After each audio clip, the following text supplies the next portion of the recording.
ನಮಸ್ಕಾರ. Big boss ಕತೆ ನಮ್ಮ ಜೊತೆ ವಿಶೇಷ ಕಾರ್ಯಕ್ರಮಕ್ಕೆ ಸ್ವಾಗತ. ನಾನು ಸಂಪತ್ ಭಂಡಾರು.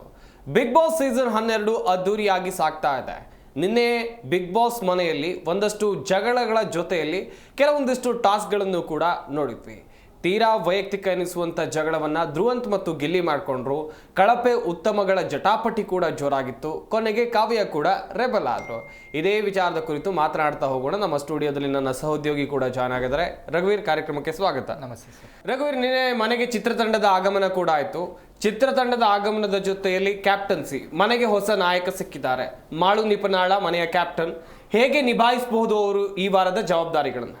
ಅದೇ ನಾವು ನೋಡಿದ್ವಲ್ಲ, ಹಿಂದಿನ ವಾರಗಳಲ್ಲಿ ಅವ್ರ ಮಾಳುವರು ಚೆನ್ನಾಗಿ ಅವ್ರ ಬಿಗ್ ಬಾಸ್ ಮನೆಯಲ್ಲಿ ತೊಡಗಿಸ್ಕೊಳ್ತಾ ಇರಲಿಲ್ಲ. ಎಲ್ಲೊಂದು ಕಡೆ ಕಳೆದೋಗಿದ್ರು. ಅವರಿಗೊಂದು ಹೊರಗಿನ ಜನ ಬಂದು ಅವ್ರಿಗೊಂದು ಚಾನ್ಸ್ ಕೊಟ್ಟಿದ್ದಾರೆ, ಇವ್ರು ಯಾವ ರೀತಿ ಕ್ಯಾಪ್ಟನ್ಸಿ ನಿಭಾಯಿಸ್ಕೊಂಡು ಹೋಗ್ತಾರೆ. ಅಲ್ಲಿಷ್ಟು ದೊಡ್ಡ ದೊಡ್ಡ ತಲೆಗಳೇ ಇದ್ದಾವೆ, ಅಶ್ವಿನಿ ಗೌಡ, ರಘು, ಗಿಲ್ಲಿ, ಇವ್ರುಗಳನ್ನು ಯಾವ ರೀತಿ ನಿಭಾಯಿಸ್ಕೊಂಡು ಹೋಗ್ತಾರೆ. ಒಂದು ವಾರ ಅವ್ರ ಜವಾಬ್ದಾರಿ ಇವ್ರ ಹತ್ರ ಇರುತ್ತೆ, ಮಾಳು ಅವ್ರ ಹತ್ರ. ಅವರು ಯಾವ ರೀತಿ ಕ್ಯಾಪ್ಟನ್ಸಿ ನಿಭಾಯಿಸ್ಕೊಂಡು ಹೋಗ್ತಾರೆ. ನನ್ನ ಪ್ರಕಾರ ಹೇಳಕ್ಕೆ ಬಂದರೆ ನಿನ್ನೆನೇ ಚೆನ್ನಾಗಿ ನಡ್ಸ್ಕೊಂಡು ಹೋದರು. ನಾವು ನೋಡ್ತಾ ಇದ್ದೀವಿ. ಯಾಕಂದರೆ ಎಲ್ಲಿ ಅವರು ಎಲ್ಲರಿಗೂ ಕೆಲಸ ಹಂಚೋ ವಿಚಾರದಲ್ಲಿ ಅವರು ರಿಷಾ ಅವರಿಗೆ ಟಾರ್ಗೆಟ್ ರೀತಿಯಲ್ಲಂತ ಮಾಡಿದ್ರು ಅಂತ. ಅದು ಹಾಗೇನು ನಮಗೆಲ್ಲೂ ಅನಿಸ್ತೇ ಇಲ್ಲ. ಯಾಕಂದರೆ ಅವರು ಅವ್ರಿಗೇನು ಕೊಟ್ಟಿರ್ತಾರಲ್ಲ ಆ ಟಾಸ್ಕನ್ನು ಅವ್ರು ಸರಿಯಾಗಿ ನಿಭಾಯಿಸ್ತಾರೆ. ಮನೆಯವರಿಗೆ ಎಲ್ಲರಿಗೂ ಒಂದೊಂದು ಟಾಸ್ಕ್ ಅಂತ ವಿಚಾರಕ್ಕೆ ಬಂದರೆ ಟಾಸ್ಕ್ ಹೊರತುಪಡಿಸಿ ಮನೆ ಕೆಲಸಗಳನ್ನು ಜವಾಬ್ದಾರಿಯನ್ನು ವಹಿಸೋದಿರುತ್ತೆ. ಅದನ್ನು ಅವರು ಸರಿಯಾಗಿ ನಿಭಾಯಿಸಿದ್ರು ಅನ್ಕೊಂತೀನಿ. ಸರಿಯಾದ ರೀತಿಯಲ್ಲಿ ಅವರು ಕೆಲಸ ಮಾಡೋಕ್ಕೆ ಅವರಿಗೆ ಹೇಳ್ತಾರೆ. ಗಿಲ್ಲಿ ಅವರು ಎಲ್ಲೊಂದ್ ಕಡೆ ಕೆಲಸ ಮಾಡೋದ್ರಲ್ಲಿ ಹಿಂದುಳಿದಿರ್ತಾರೆ. ಅದನ್ನ ಅವರು ಕೂಡ ಸಹಿತ ಅವರನ್ನ ನಿಲ್ಲಿಸಿ ಜವಾಬ್ದಾರಿಯುತವಾಗಿ ಕ್ಯಾಪ್ಟನ್ಸಿ ಸ್ಥಾನದಲ್ಲಿ ಇದ್ದು ಅದನ್ನ ನಿಭಾಯಿಸೋದ್ ರೀತಿ ಚೆನ್ನಾಗಿತ್ತು. ಮುಂದೆ ಅವರಿಂದ ಒಳ್ಳೆ ಕ್ಯಾಪ್ಟನ್ಸಿನ ನೋಡ್ಬೋದು ಅನ್ಕೊಂತೀನಿ ಮುಂದಿನ ವಾರ. ಇನ್ನುಳಿದಂತೆ ನಿನ್ನೆ ಧ್ರುವಂತ್ ಮತ್ತು ಗಿಲ್ಲಿ ನಡುವೆ ನಡೆದಂಥ ಒಂದು ಸಂಭಾಷಣೆ ಅಥವಾ ಅದು ವಿಕೋಪಕ್ಕೆ ತಿರುಗಿ ಜಗಳವೇ ಆಯಿತು. ಬಟ್ ಗಿಲ್ಲಿ ತಮಾಷೆಯನ್ನೇ ಮಾಡ್ತಾರೆ, ಗಿಲ್ಲಿ ಜನರನ್ನ ಮನರಂಜಿಸ್ತಾರೆ. ಆದರೆ ಆ ತಮಾಷೆಗಳು ಬೇರೆಯವರಿಗೆ ಇಷ್ಟ ಆಗಲ್ವಾ, ಹೇಗೆ? ಯಾಕಂತ ಹೇಳಿದ್ರೆ ಧ್ರುವಂತ್ ಅಷ್ಟು ರೆಬಲ್ ಆಗುವಂಥ ಅವಶ್ಯಕತೆ ಇತ್ತ ಅಲ್ಲಿ? ಅದೇ ಹೌದು. ಧ್ರುವಂತ್ ಅವರು ಮೊದಲಿಂದನೂ ಏನಂಗ್ಬಿಟ್ಟಿದ್ದಾರೆ ಅಂದರೆ ಅವ್ರೊಂಥರ ಒಮ್ಮೆಲೆ ಅವರೆಲ್ಲ ಪರ್ಸ್ನಲ್ ಆಗಿ ತಗೊಂಡು ಒಂದೇ ಸಲ ಟ್ರಿಗರ್ ಆಗ್ತಾರೆ.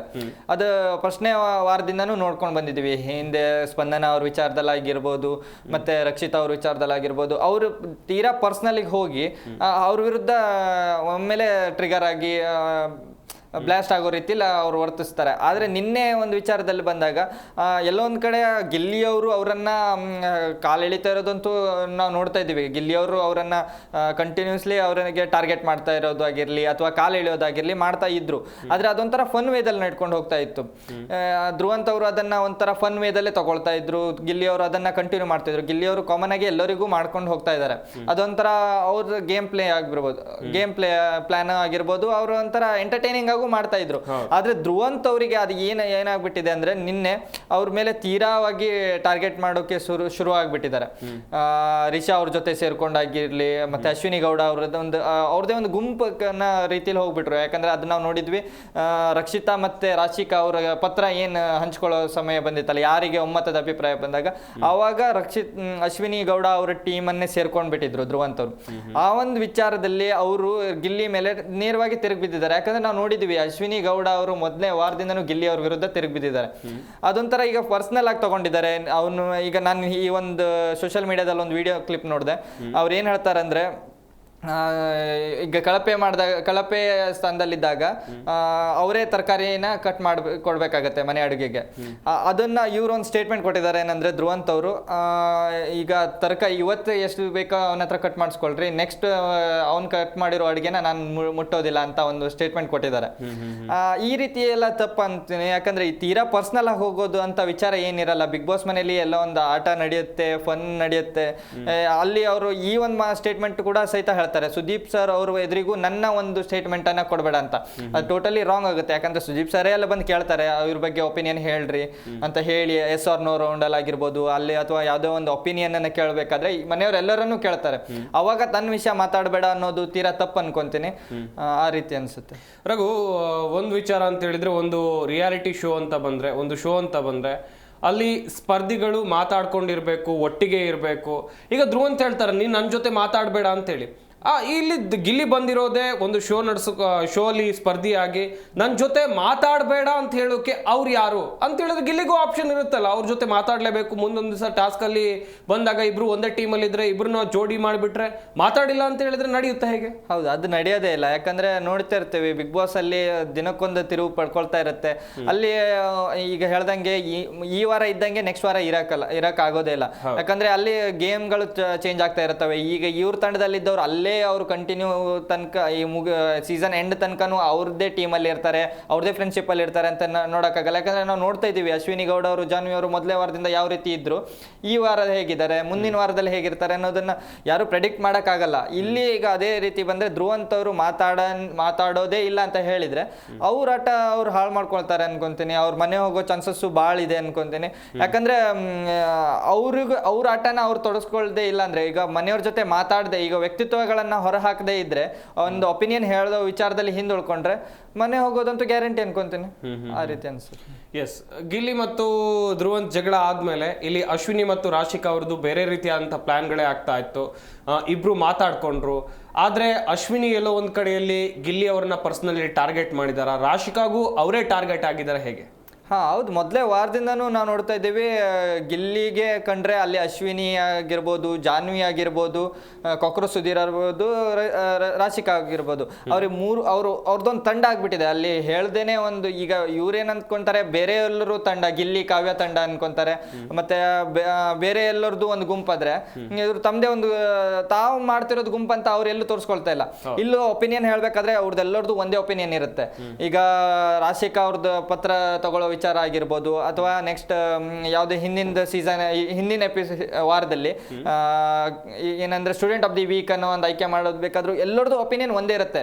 ಕೊಕ್ರ ಸುಧೀರ್ ಅವ್ರದ್ದು, ಅಶ್ವಿನಿ ಗೌಡ ಅವ್ರದ್ದು.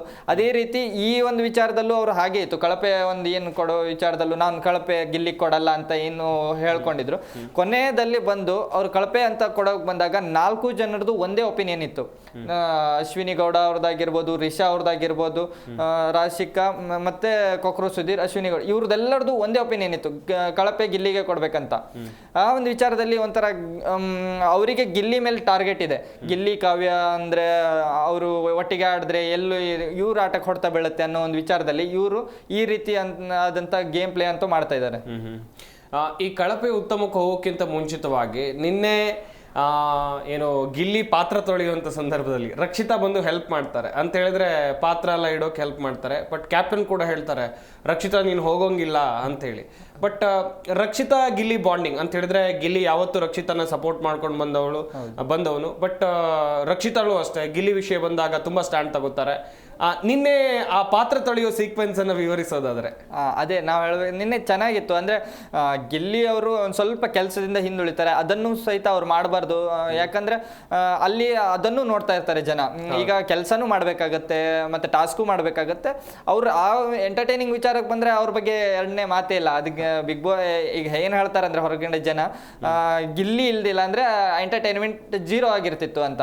ಹೌದು, ಖಂಡಿತ ನಮಗೂ ಹಾಗೆ ಅನ್ಸುತ್ತೆ. ಯಾಕಂದ್ರೆ ಗಿಲ್ಲಿ ಅವ್ರು ಇಲ್ದೆ ಬಿಗ್ ಬಾಸ್ ನ ಊಹಿಸ್ಕೊಳ್ಳೋಕ್ಕೂ ಆಗ್ತಾ ಇಲ್ಲ ಸೀಸನ್ 12 ನ. ಆ ರೀತಿ ಇರ್ಬೇಕಾದ್ರೆ ಒಂದ್ ಸ್ವಲ್ಪ ಮನೆ ಕೆಲಸದ ಬಗ್ಗೆನೂ ಜವಾಬ್ದಾರಿ ವಹಿಸಿದ್ರೆ ಗಿಲ್ಲಿ ಅವರು ಮತ್ತು ಆಟನೂ ಚೆನ್ನಾಗಿರುತ್ತೆ, ನೋಡೋರಿಗೂ ಇಷ್ಟ ಆಗುತ್ತೆ.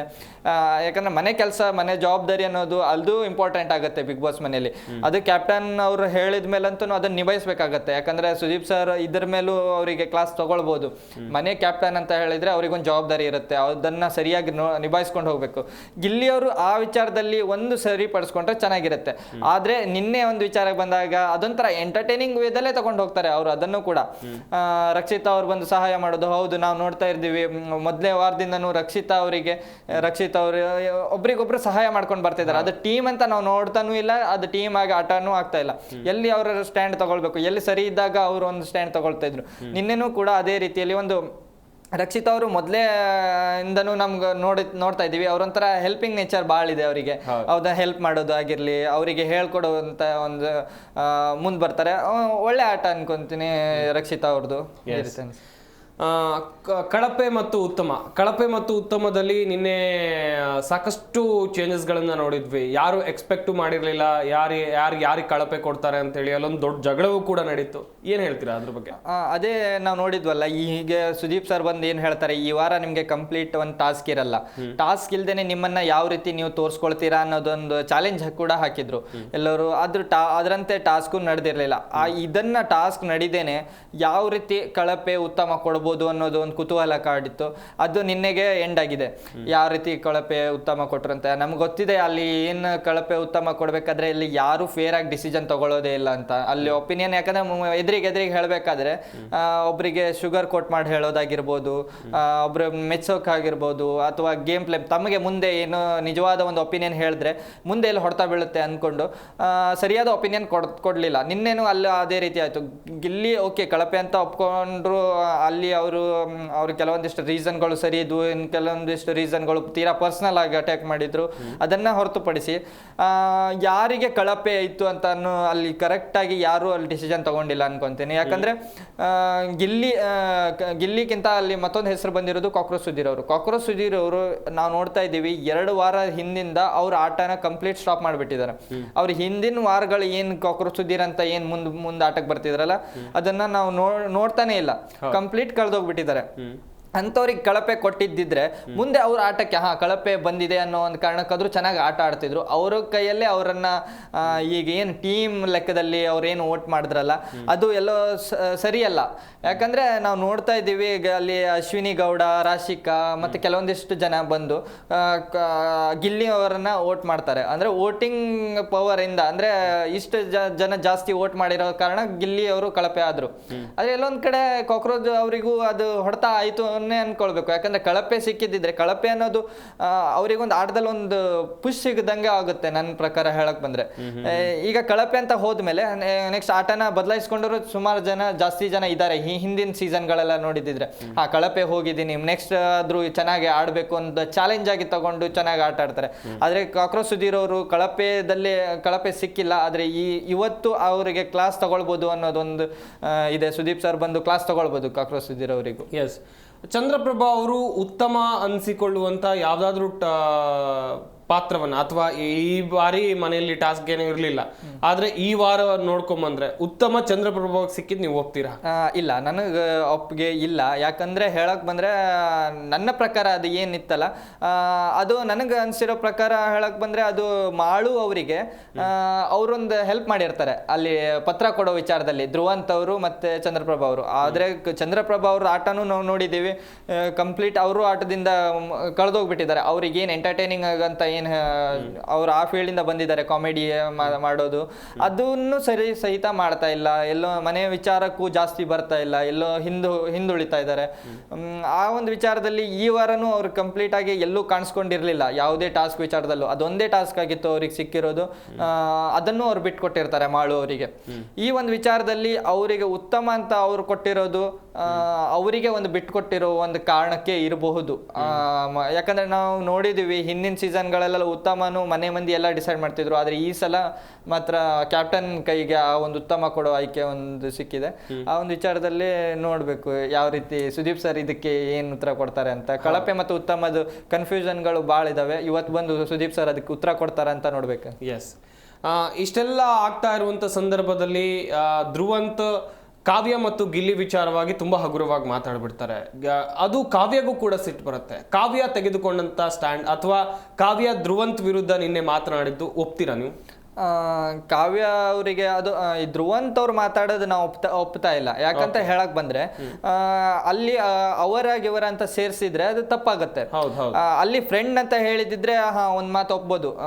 ಈಗ ಕಾವ್ಯ ಇವ್ರು ಗಿಲ್ಲಿ ಅವ್ರ ಫ್ರೆಂಡ್ ಕಾವ್ಯ ಅಂತ ಹೇಳಿದಿದ್ರೆ ಅವರ ಅಂತ ಹೇಳಿ ಅಲ್ಲಿಗೆ ಅದನ್ನ ಕ್ವಶನ್ ಮಾರ್ಕ್ ರೀತಿಯಲ್ಲಿ ಇಟ್ರೆ ಅದು ನೋಡೋರಿಗೂ ಒಂದು ಕನ್ಫ್ಯೂಷನ್ ಅಲ್ಲಿ ಇರುತ್ತೆ. ಇವ್ರು ಏನಂತ ಅದನ್ನ ತಪ್ಪು ಮೆಸೇಜ್ ಹೋಗೋದು ಕಾವ್ಯ ಅವರು ಗುರುತಿಸಿದ್ದಾರೆ.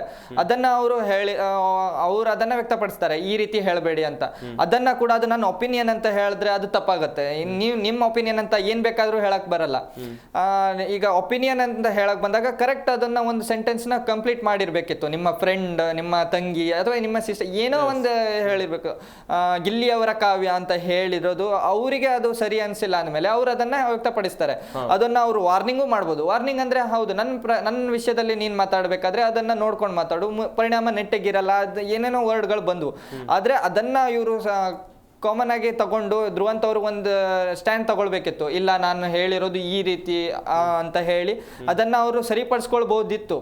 ಆದ್ರೆ ಅವರಿಗೆ ಏನಿರುತ್ತೆ, ಹೊರಗಿನ ಜನರಿಗೂ ಅದೊಂದು ತಪ್ಪು ಮೆಸೇಜ್ ಹೋಗ್ಬಾರ್ದು ಅನ್ನೋ ಒಂದು ವಿಚಾರದಲ್ಲೇ ಕಾವ್ಯ ಅವರ ಧ್ವನಿ ಎತ್ತುತ್ತಾರೆ. ಯಾಕಂದ್ರೆ ನಾವು ಮೊದಲೇ ವಾರದಿಂದನೂ ನೋಡ್ತಾ ಇದ್ದೀವಿ, ಅದು ಏನಾಗ್ಬಿಡ್ತಂದ್ರೆ ಜಂಟಿ ಆಟದಲ್ಲಿ ಕಾವ್ಯ ಗಿಲ್ಲಿ ಅವರು ಒಂದಾಗಿರ್ತಾರೆ.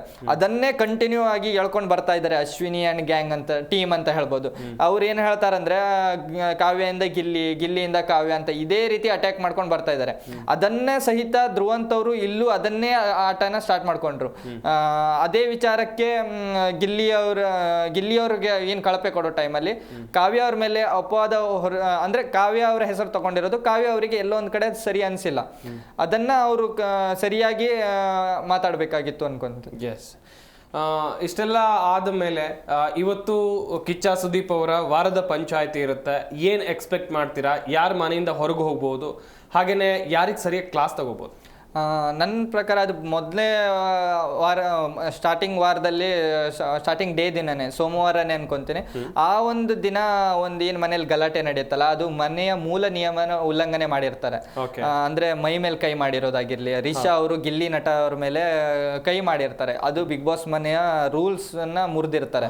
ಅದ್ರ ಮೇಲೆ ಸುದೀಪ್ ಸರ್ ಅವರು ಬಂದು ಒಂದು ಸರಿಯಾದ ನಿರ್ಧಾರ ತಗೊಳ್ಬೇಕು. ಯಾಕಂದ್ರೆ ಇದನ್ನ ಬಿಟ್ರೆ ಮುಂದೆ ತಪ್ಪು ಮೆಸೇಜ್ ಹೋಗುತ್ತೆ.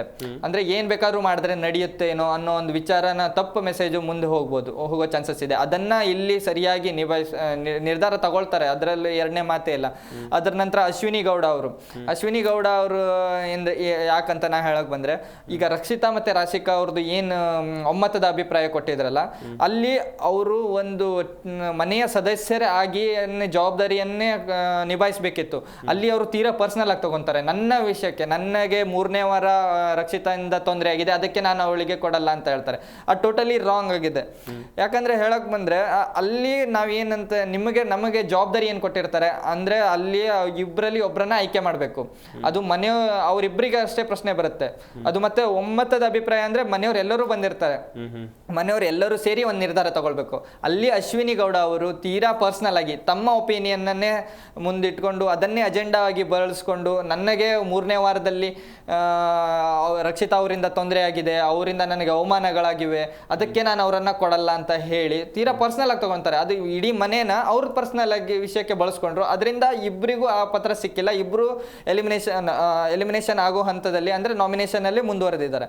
ಈ ಒಂದು ವಿಚಾರ ತೀರಾ ಪರ್ಸನಲ್ ಆಗಿರೋದು ಅಶ್ವಿನಿ ಗೌಡ ಇಂದ ದೊಡ್ಡ ತಪ್ಪಾಗಿದೆ. ಇದನ್ನ ಸಹಿತ ಸುದೀಪ್ ಸರ್ ಇಂದ ಒಂದು ಕ್ಲಾಸ್ ನಿರೀಕ್ಷೆ ಇದೆ. ಬಟ್ ಈ ಮನೆಯಲ್ಲಿ ಯಾರು ಇರಲೇಬಾರ್ದು, ಹೊರಗೆ ಹೋಗಬೇಕು ಅನ್ನುವಂಥ ಸ್ಪರ್ಧಿ ಯಾರಾಗಿರ್ತಾರೆ ರಘು? ಧ್ರುವಂತ್ ಅವರು ಅದೇ ಹೇಳಿದಾರಲ್ಲ ಇವತ್ತು, ಏನಂದ್ರೆ ಗಿಲ್ಲಿ ಅವ್ರು ಕಟ್ ಮಾಡಿರೋ ಅಡ್ಗೆನ ನಾನು ನೆಕ್ಸ್ಟ್ ತಿನ್ನಲ್ಲ ಅಂತ. ಅವ್ರ ಮನೆಯಿಂದ ಈ ವಾರ ಹೋದ್ರು ಅವ್ರ ಮನೆಯಿಂದ ಗಿಲ್ಲಿ ಅವ್ರು ಮಾಡಿರೋ ಅಡ್ಗೆ ತಿನ್ನಕ್ಕಾಗೋದಿಲ್ಲ ಅನ್ಕೊಂಡು ಆ ಒಂದು ವಿಚಾರದಲ್ಲಿ ಧ್ರುವಂತ್ ಅವರು. ರಿಷಾ ಅವರು ಅದೇನು ನಿರ್ಧಾರ ತಗೊಳ್ತಾರೆ ನೋಡ್ಬೇಕು. ಯಾಕಂದ್ರೆ ಮೈ ಮೇಲೆ ಕೈ ಮಾಡಿದ್ದಿದ್ರೆ ಅವರಿಂದ ಮನೆಯಿಂದ ಎಲಿಮಿನೇಟ್ ಮಾಡ್ಬೋದು. ಅದೊಂದು ವಿಚಾರದಲ್ಲಿ ರಿಷಾ ಅವರು ಅನ್ಕೊಂತೀನಿ. ಆದ್ರೆ ರಿಷಾ ಅವರು ನಾಮಿನೇಷನ್ ಆಗಿಲ್ಲ. ಅಕಸ್ಮಾತ್ ಅದೇ ತಪ್ಪೇ ಆಗಿದ್ದಿದ್ರೆ ಅದನ್ನ ನಾಮಿನೇಷನ್ ಆಗ್ಬೇಕಂತಿಲ್ಲ, ಡೈರೆಕ್ಟ್ ಅವರನ್ನ ಎಲಿಮಿನೇಷನ್ ಮಾಡ್ತಾರೆ. ಅದರ ನಂತರ ರಾಶಿಕಾ ಅವರು. ಈ 3 ಜನದಲ್ಲಿ ಯಾರು ಹೋದ್ರು ಖುಷಿನೇ ನಮ್ಗಂತೂ. ಎಸ್ ರಘು, ನಿನ್ನೆ ಎಪಿಸೋಡ್ ಅಲ್ಲಿ ಒಂದು ನೋಡ್ತಾ ಇದ್ವಿ, ಗ್ರೋಸರಿ ತೆಗೆದುಕೊಳ್ಳುವಂತ ಟೈಮು ಪಾಯಿಂಟ್ಸ್ ಗಳನ್ನ ಆಡ್ ಮಾಡ್ಬೇಕಾಗತ್ತೆ. ಅಲ್ಲಿ ರಘು ಬರಿತಾ ಇದ್ರು, ಅಲ್ಲಿ ಬರೀ ನಾನ್ ವೆಜ್ಗೆ ಮಾತ್ರ ಕಾನ್ಸಂಟ್ರೇಟ್ ಮಾಡಿದ್ರು, ನಿರೀಕ್ಷೆಗಳ ಇಟ್ಕೊಂಡಿದ್ರು. ಬಟ್ ವೆಜ್ ಅವ್ರ ಬಗ್ಗೆ ತಿಂಕೆ ಮಾಡಿಲ್ಲ. ಹಾ ಹೌದು, ಅದಕ್ಕೂ ಒಂದು ಜಸ್ಟಿಫಿಕೇಶನ್ ಕೊಡ್ತಾರೆ. ಅಲ್ಲಿ ಇಬ್ಬರೇ ಜನ ಇದ್ದಾರೆ ಅಂತ, ಅವರಿಗೆ ಕಾಫಿ ಅಂತಾನು ತಗೊಂಡಿದ್ದಾರೆ. ಕಾಫಿನೂ ಮನೆಯವರೆಲ್ಲರೂ ಕುಡಿಬಹುದು. ಆದ್ರೆ ಫಸ್ಟ್ ಪ್ರಿಫರೆನ್ಸ್ ಎಲ್ಲರಿಗೂ ನಾನ್ ವೆಜ್ ಇರುತ್ತೆ, ಯಾಕಂದ್ರೆ ಅದನ್ನ ನಾನ್ ವೆಜ್ ಅವ್ರಿಗೆ ಸಿಕ್ಕೇ ಇರೋದಿಲ್ಲ. ಈ ಲಕ್ಸುರಿ ಬಜೆಟ್ ಅಲ್ಲೇ ಅವರಿಗೆ ನಾನ್ ವೆಜ್ ತಗೊಳ್ಬಹುದು. ಅದರಿಂದ ಎಲ್ಲರೂ ಜಾಸ್ತಿ ಫೋಕಸ್ ನಾನ್ ವೆಜ್ ಮೇಲೆ ಮಾಡಿದಾರೆ ಅನ್ಕೊಂತೀನಿ. ಅಲ್ಲಿ ಇಬ್ರೇ, ಕಾವ್ಯ ಮತ್ತೆ ಧ್ರುವ ಅಂತ ಇಬ್ರೇ ವೆಜಿಟೇರಿಯನ್ ಇರ್ಬೋದು ಆ ಒಂದು ವಿಚಾರ. ಬಟ್ ಆ ಬರೆಯೋ ವಿಚಾರದಲ್ಲಿ ರಘು ಗೊಂದಲಕ್ಕೆ ಒಳಗಾದ್ರೆ ಹೆಂಗೆ? ಅದು ಯಾರಿಗಾದ್ರೂ ಒಂದು ತೊಂದರೆ ಆಗೇ ಆಗುತ್ತೆ. ಅಂದ್ರೆ ಒಬ್ರು ಮಾತಾಡಿದ್ರೆ ತಿಳ್ಕೊಬಹುದು. ಅದೇ ಅಂಕಿ ಸಂಖ್ಯೆ ವಿಚಾರದಲ್ಲಿ 4-5 ಜನ, 2ಕ್ಕಿಂತ ಜಾಸ್ತಿ ಜನ ಮಾತಾಡಿದ್ರು ಅದು ಗೊಂದಲಗಳಾಗೋದಂತೂ ಕಾಮನ್ ಅನ್ಕೊಂತೀನಿ. ಈಗ ಅಲ್ಲಿ ಅವ್ರು ಬರಿಬೇಕಾದ್ರೆ ಈಗ 2-3 ಅಂಕಿಗಳು ಕೇಳಿದ್ರೆ ಅಂದ್ರೆ ಅಲ್ಲಿ ಬರೆಯಕ್ ಆಗೋದೇ ಇಲ್ಲ. ಅದು ಮತ್ತೆ ಲಕ್ಸುರಿ ಬಜೆಟ್ ಟಾಸ್ಕ್ ಅಂತೂ ಸೂಕ್ಷ್ಮವಾಗಿ ಗಮನದಲ್ಲಿಟ್ಟು ಆಡ್ಬೇಕಾಗತ್ತೆ. ಸಣ್ಣ ಮಿಸ್ಟೇಕು ಅವರಿಗೆ ಇಡೀ ಲಕ್ಸುರಿ ಬಜೆಟ್ ಅನ್ನೇ ಕಳ್ಕೊಳ್ಬಹುದು. ಯಾಕಂದ್ರೆ ಲಾಸ್ಟ್ ಅಲ್ಲಿ ಕಳ್ಕೊಳ್ಳೋ ಹಂತದಲ್ಲಿ ಕೂದಲೆಳೆ ಅಂಚಿನಲ್ಲಿ ಅವರು ಬಚಾವಾಗಿರ್ತಾರೆ. ಆದ್ರೆ ಒಂದು ಫಸ್ಟ್ ಲಕ್ಸುರಿ ಬಜೆಟ್ ಅಂತ ಹೇಳಿ ಅವರಿಗೆ ಒಂದು ಅವಕಾಶ ಕೊಡ್ತಾರೆ, ಅದನ್ನ ನೆಕ್ಸ್ಟ್ ಅವರಿಗೆ ಕೊಡಲ್ಲ ಅಂತಾನು ವಾರ್ನಿಂಗ್ ಇತ್ತು. ಆ ಒಂದು ವಿಚಾರದಲ್ಲಿ ಅವರು ಗೊಂದಲಕ್ಕೆ ಈಡಾಗ್ತಾರೆ. ಅಂದ್ರೆ ಇವ್ರು ಹೇಳೋ ವಿಚಾರದಲ್ಲಿ ಯಾರು ಒಬ್ರು ಮಾತಾಡಿದ್ರೆ ಟಾಸ್ಕ್ ಮತ್ತು ಚೆನ್ನಾಗಿ ಆಗ್ತಿತ್ತು. ಆದ್ರೆ ಕೆಲವು ಗಲಾಟೆಗಳು ಸುಮಾರು ಆಗ್ತಾ ಇದ್ವು. ಆ ಒಂದು ವಿಚಾರದಲ್ಲಿ ಗೊಂದಲ ಆಗಿರೋದು ಕಾಮನ್ ಅನ್ಕೊಂತೇನೆ. ತಪ್ಪು ಇಲ್ಲಿ ಯಾರು ಒಬ್ರು ಮಾತಾಡ್ಬೇಕಿತ್ತು. ಅವರು ಅಲ್ಲಿ ಗೊಂದಲ ಬೀಳಕ್ ಮೇನ್ ರೀಸನ್ ಇಲ್ಲಿ ಸುಮಾರು ಜನ ಮಾತಾಡಿರೋದು ಅನ್ಕೊ. ಎಸ್ ರಘು, ಇನ್ನೊಂದು ವಿಚಾರ ಅಂತ ಹೇಳಿದ್ರೆ ಮನೆಯಲ್ಲಿ ಈ ವಾರ ಕಾಣಿಸ್ಕೊಳ್ದೇ ಇರುವಂತ ವ್ಯಕ್ತಿ ಯಾರು? ಕಾಕ್ರೋಚ್ ಸುಧೀರ್ ಅವ್ರು ನಾವು ನೋಡಿದ್ವಿ ಯಾವ ರೀತಿ ಅವ್ರು ಬಂದಿರೋದು. ಅವ್ರೆ ಫಸ್ಟ್ ಡೇ ಜೋಶ್ ಹೇಗಿತ್ತು, ಆಮೇಲೆ ಅಸುರಾಧಿಪತಿ ಅಂತವನ್ನೇ ಅವರಿಗೆ ಚಾನ್ಸ್ ಕೊಟ್ರು. ಫಸ್ಟ್ ಫೈನಲಿಸ್ಟ್ ನ ವಿನ್ನರ್ ಸಹಿತನೂ ಅವರೇ. ಆದ್ರೆ ಈ 2 ವಾರ ಅಂತೂ ಅವ್ರು ಕಂಡೇ ಇಲ್ಲ ನಮ್ಗೆ. ಎಲ್ಲೂ ಒಂದು ಅವ್ರು ಎಲ್ಲಿ ಒಪಿನಿಯನ್ ತಗೊಳ್ಬೇಕಿತ್ತು, ಯಾರ ಜೊತೆ ಕಾಣಿಸ್ಕೊಂಡ್ರು, ಅಲ್ಲಿ ಅಕಸ್ಮಾತ್ ನಾವು ಜಗಳನೇ ಅಂತ ಹೇಳಕ್ಕಲ್ಲ, ಈಗ ಕೆಲವೊಂದಿಷ್ಟು ಕಡೆ ಒಪಿನಿಯನ್ಗಳು ಚೇಂಜ್ ಆಗುತ್ತೆ, ಅವಾಗೂ ಅವ್ರು ಸಹಿತ ಮಾತುಕತೆ ಇಲ್ಲ. ಎಲ್ಲಿ ಒಂದು ಒಪಿನಿಯನ್ ಹೇಳ್ಬೇಕು, ಗುಂಪಲ್ಲಿ ಗೋವಿಂದ ಹೇಳ್ಬೇಕು, ಅವಾಗ ಕಾಕ್ರೋಚ್ ಸುಧೀರನ್ನ ನೋಡಿದೀವಿ ಹೊರತು ಮತ್ತೆ ಎಲ್ಲೂ ಅವರನ್ನ ನೋಡಿಲ್ಲ ನಾವು. ಎಸ್, ಥ್ಯಾಂಕ್ ಯು ರಘು, ಇಷ್ಟೊತ್ತು ಜಾಯ್ನ್ ಆಗಿ ಸಾಕಷ್ಟು ಮಾಹಿತಿಯನ್ನು ಕೊಟ್ಟಿದ್ದಕ್ಕಾಗಿ. ವೀಕ್ಷಕರೇ ನೋಡ್ತಾ ಇರಬಹುದು, ಇವತ್ತು ಕಿಚ್ಚನ ವಾರದ ಪಂಚಾಯಿತಿ ಇದೆ. ಇಲ್ಲಿ ಯಾರಿಗೆ ಕ್ಲಾಸ್ ತಗೊಳ್ಬಹುದು, ಯಾಕಂತ ಹೇಳಿದ್ರೆ ಇಡೀ ವಾರ ಮನೆಯಲ್ಲಿ ನೋಡ್ಕೊಂಡು ಬಂದರೆ ಯಾವುದೇ ಟಾಸ್ಕ್ಗಳಿಲ್ಲದೆ ಇದ್ರು ದೊಡ್ಡ ಮಟ್ಟದ ಜಗಳ ಆಗಿದೆ, ಮ್ಯಾನ್ ಹ್ಯಾಂಡ್ಲಿಂಗ್ಗಳು ಕೂಡ ಆಗಿದೆ. ಇಂಥ ಸಂದರ್ಭದಲ್ಲಿ ಕಿಚ್ಚ ಸುದೀಪ್ ಅವರು ಯಾವ ನಿರ್ಧಾರವನ್ನು ತೆಗೆದುಕೊಳ್ಬಹುದು ಎನ್ನುವಂಥದ್ದಾಗೂ ಕೂಡ ಸಾಕಷ್ಟು ಕುತೂಹಲ ಇದೆ. ಇದಾಗಿತ್ತು ಇವತ್ತಿನ ವಿಶೇಷ. ನೋಡ್ತಾ ಇರಿ ಜೀ ಕನ್ನಡ ನ್ಯೂಸ್, ಸತ್ಯವೇ ಸುದ್ದಿಯ ಜೀವಾಳ.